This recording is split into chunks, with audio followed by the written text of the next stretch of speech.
Hey guys, so today I mostly want to talk about a previous video I made and what I said in that video, but first I want to give a bit of an update. So our support group had its second meeting last Friday, and honestly I was super happy with how it went. One person couldn't make it, which I was sorry about, but they'll be back next time.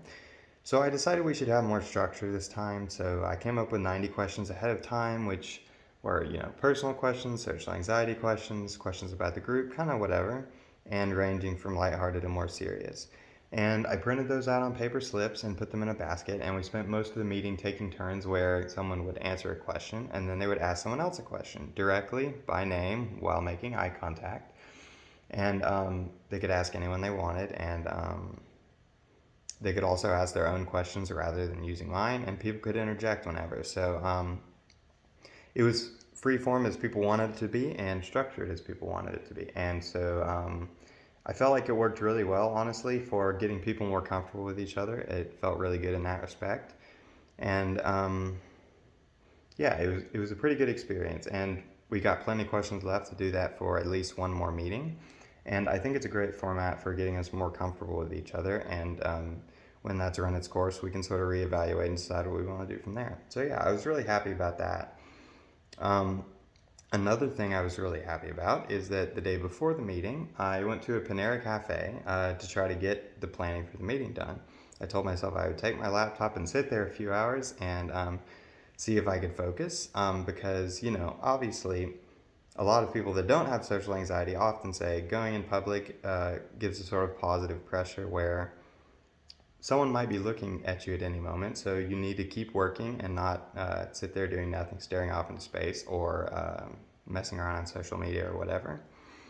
Obviously, as someone with AvPD, it's a bit of a different story. I have a really hard time focusing when I'm around people.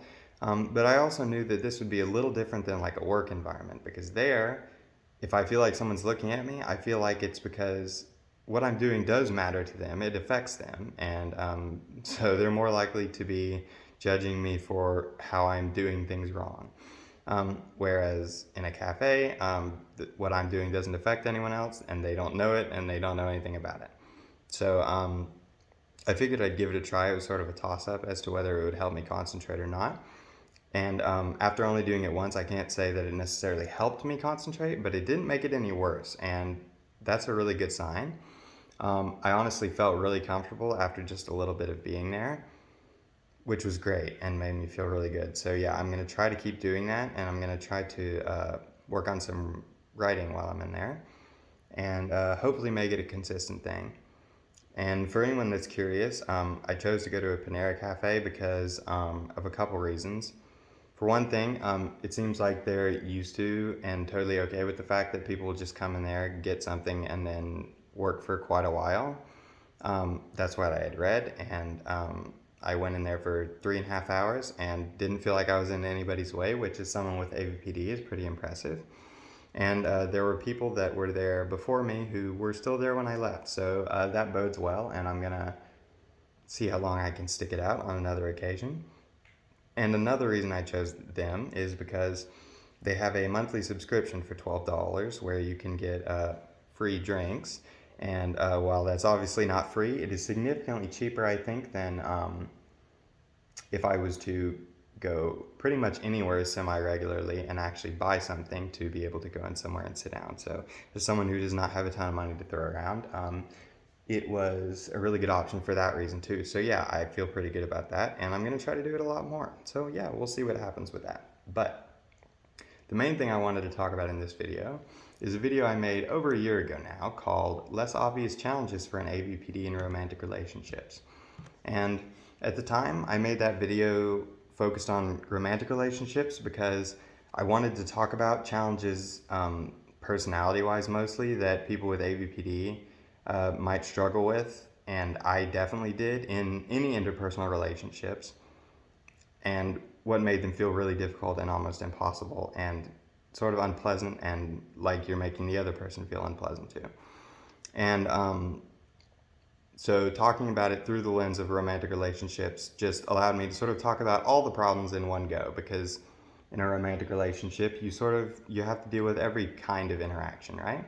So I want to talk about it again through that lens now, partially because I really want to be in a romantic relationship, and I feel a lot better about my ability to do that and to make someone happy and to be happy myself.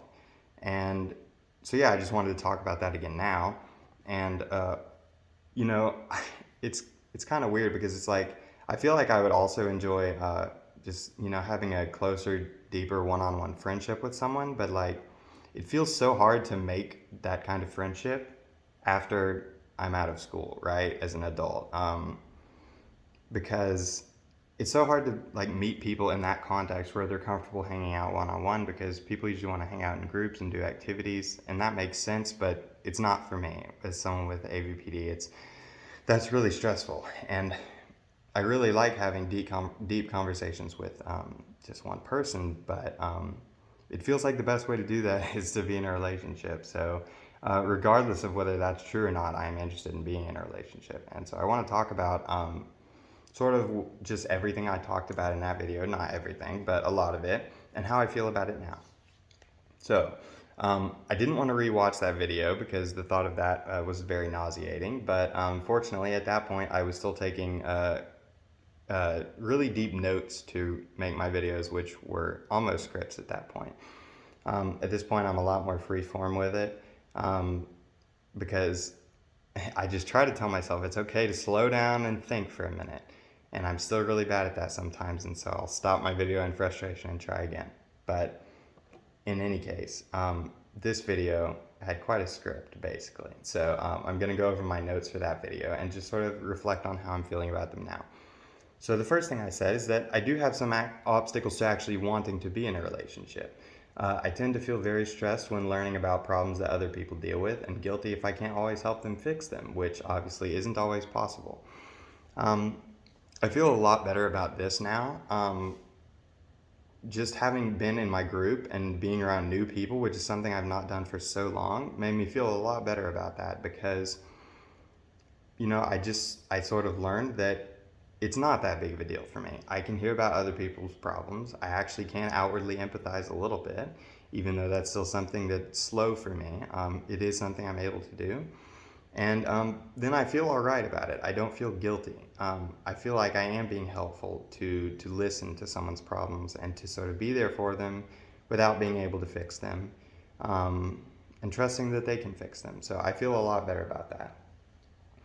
So then I said, okay, getting to the actual relationship, let's ignore the most obvious obstacles, which are extreme social anxiety and fear of judgment just to meet or go out with someone one time before I'm in a relationship with them. So yeah, I don't want to ignore that obstacle in this video either, but at the same time, the reason I said that still stands. With AvPD, it's going to be something I struggle with my entire life to just actually meet people. Like I can't really go out in a lot of public places still, and while I'm getting better at that, I still strongly doubt that I'll ever be the type of person that can go in typically social places and hang out and talk to and meet new people organically like that. That sounds extremely difficult, and embarrassing and painful in the long term as far as just dwelling on every way I acted afterwards. So that's still a huge obstacle. It's still probably my biggest obstacle to being in a relationship is actually going on a first date with someone, actually meeting someone, right? So continuing on from there, I said, let's assume that I do get past that a little bit and I can meet somebody. I probably still won't want to do anything in public. Well, that's still pretty much true. Most typical public things that people do are things that are very difficult for me, and obviously a lot of those things are things that you would do in a relationship, whether it's early dates or whether it's just going out and existing in the world. Most of those things are still really hard for me. There are definitely some things I can manage, and I feel much better about now, which is good because obviously when you just first starting to date someone or meet someone, you definitely are not just going to want to go to their house, right? Obviously, I am understanding of that. So some of the things that I think I definitely could manage are, for example, nature dates. I really love being outside, and that's something where there's not necessarily a lot of people to perceive, and if there are, they are more spread out and they're a bit farther away, so they're not as loud, and it's just a lot less stressful in a lot of ways. And so that's something I feel very good about. I could definitely go on a nature date with someone, and that would be my default first date idea if I had met someone I wanted to go on a date with. Um, Other things I could potentially manage are, for example, dinner dates. I have eaten in restaurants, even as an adult with AvPD, very rarely, and it does stress me out. But I can do it. Now, there is, of course, the question about whether I could make interesting conversation with someone I don't know very well while doing that, while there are a bunch of people around and all of that. Um, I don't know, honestly. So it might be the sort of thing where I don't feel good about it afterwards and it was super awkward, and then I don't go on another day with that person. But it is something I could theoretically manage. And again, hopefully, I'll get better with some of these things over time. So we'll see. But that's pretty much where I'm at as far as doing things in public. Another thing I said was I have a problem with exhausting slash depressing self negativity, which I'm not able to completely hide. And that definitely was true at the time. And for very many years before that, I was an extremely depressed person with extremely low self esteem. And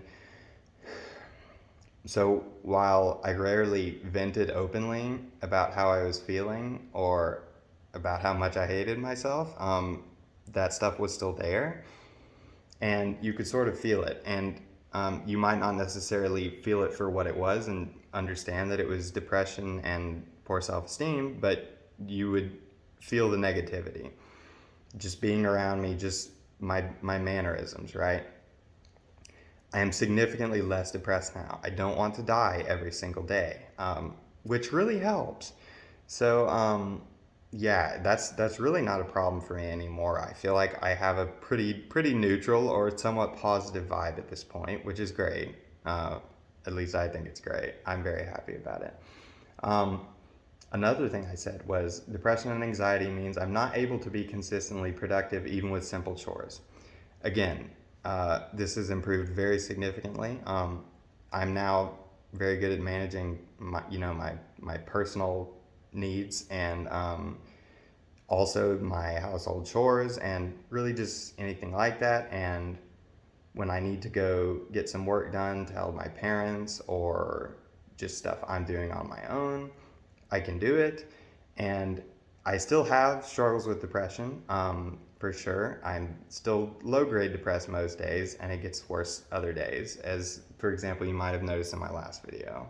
But it's much better than it was. It's much less consistent, and I'm much more consistent as far as getting things that need to be done, which is great.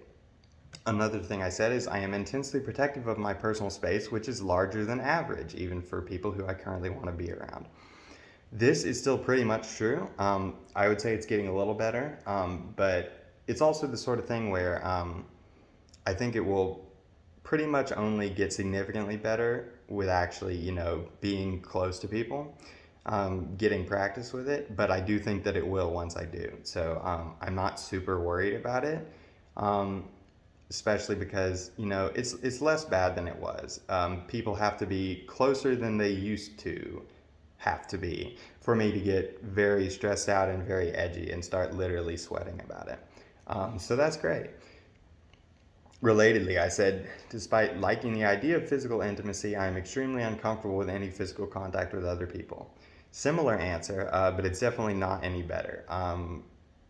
And it's not going to get any better until I actually do stuff like that, right?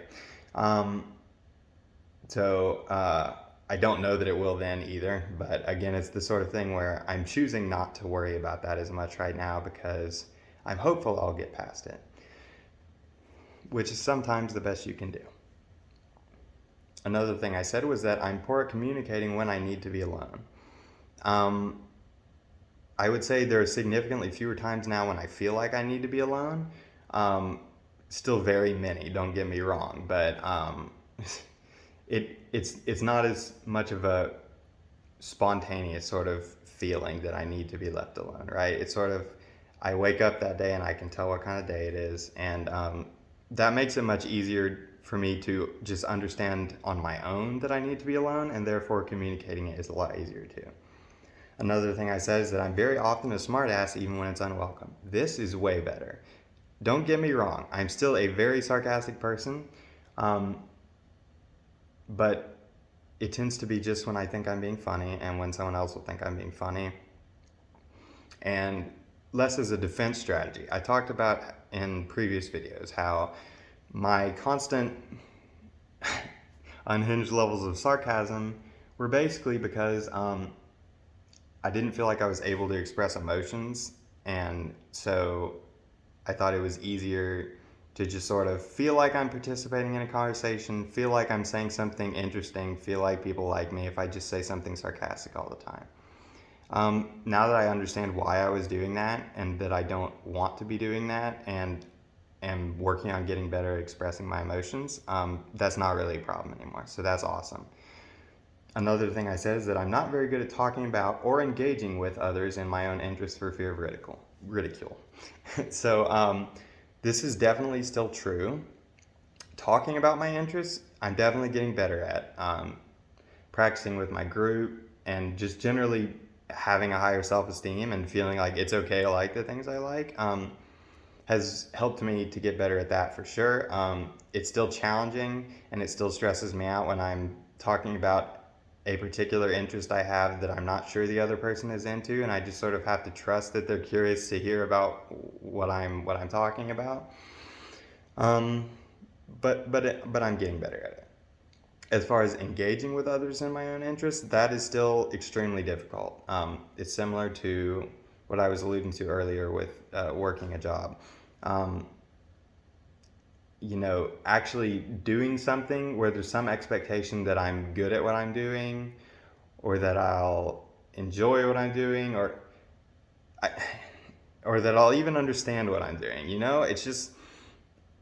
It's like I like these things so much I shouldn't be worried about that. It just do things and have fun. But yeah, my AvPD brain doesn't really let me do stuff like that. So I still feel like that sort of thing is really impossible. Like playing music with someone else still seems unbearably daunting. Playing video games even with most people, because it's like, oh God, if I'm super terrible at this, then I don't know. So what? Why does it matter if I'm having fun, right? But that's AvPD for you. So that sort of thing is still really hard for me. But I haven't had a ton of practice with it either. It's something I'm really slow pushing myself on too. So hopefully that will improve eventually, but we'll just see. Another thing I said is that I'm very monotone, both my voice itself and the way I use it. My expressions of excitement or interest sound very mild or fake if I try harder. I am significantly less monotone now, which has taken a lot of hard work to get there, mostly through doing these videos. But I more or less have gotten there, and I feel like it's really paid off. I feel like I am much less painful to listen to now, which is awesome. As far as expressing excitement or interest in things, I would say I still have a hard time with that. It depends on the setting. If I am really anxious and there are a lot of people around, then I go back to my very mild expression mode where I'm just like, oh, that's cool. I have a really hard time with that, and I'm more cognizant of it now, and so if you give me a minute, I'll probably be able to work myself out of it, but it is still a struggle. And in other settings, like with my support group, I don't feel like that. I don't feel like I need to be super mild and quiet and just sort of feeling forced to be reserved. I do still kind of have this feeling that when I'm expressing excitement and interest that I sound like I'm faking it, but I have to remind myself I'm not faking it. So if it sounds like that to me, it doesn't really matter because I know I'm not, and it probably doesn't sound like that to anyone else because other people are used to hearing normal people talk, and have emotions, and it's not weird. Um, Another thing I said is I'm not very good at comforting people or expressing empathy. Um, I'm feeling much better about that as well. Just through doing my group. Again, it's sort of the same thing where I still feel like I sound like I'm faking it, but I'm really consciously trying to remind myself, you're not. So don't be weird about it.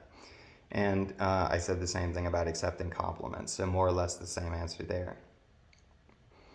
So that's about it that I wanted to go over from that video. Honestly, I'm feeling a lot better about my ability to have interpersonal relationships, and I'd really like to somehow meet some people or a person that I can, just hang out with and have nice one-on-one interactions with. I still don't know how or when I'm going to make that happen, but I'm feeling much better about it. So I just wanted to talk about that in this video.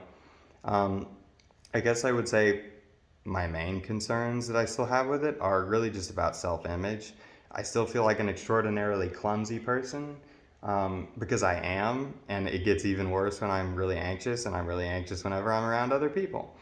Um, I still feel like sometimes I have poor conversational comprehension. Like when I'm actually talking to people, I feel like I misunderstand what they're saying all the time. And realistically, I know that's not actually true. I think about our support group and stuff, and I'm like, did that happen at all? I don't think so. It's just particular times it has happened recently, like talking to my sister once recently. She said something and I misunderstood. I can't even remember what it was now. But that stuff sort of sticks out to me. So I try to remind myself that it's just sort of confirmation bias when that happens. And the number one thing as far as my self-esteem goes is I am still pretty distressed and ashamed about the level of my disability. I still can't work. There's still a ton of things I'm not able to do because of my anxiety, and I really hate that. And it doesn't make me feel good about myself for sure. And that is definitely a challenge as far as being in a relationship because, like, you gotta sell yourself, and um, I still have a hard time with that because um, I feel like I'm an okay person. I don't hate myself anymore, but um, I still have a hard time feeling like I am a net positive person, right? So I'm trying really hard to get better about that and to just do more things that help me feel better about myself, so that even if I can't make my brain understand that it should be feeling better about itself, I can just do things that eventually do make it feel better about itself. At least that's what I'm trying. So yeah, anyway, that's about all I wanted to talk about in this video. Just because, I am really interested in being in a relationship, and sooner or later, I'm going to somehow try to make it happen. I'm going to try to meet someone. I don't know how to do that. I have no idea, but it sounds nice. So, and I feel better about my ability to handle it for myself and for the other person. So yeah, um, that's about it for this video. And like I think I mentioned, our next support group meeting is 3 weeks out rather than 2, so I won't have another update on that in the short term. But I will probably make another video about something in the meantime. I don't know what yet. If you have anything you want me to talk about, you can let me know. I think we've sort of hit the highlights of AvPD here by now, but if you have anything you're curious about, hey, let me know. And some people may have already done that. I will have to go back and look through my stuff I've written down and notes I've taken about messages and stuff because I was in a bit of a funk for a couple weeks there and I forgot a lot of stuff. But yeah, anyway, thanks guys. I'll talk to you later.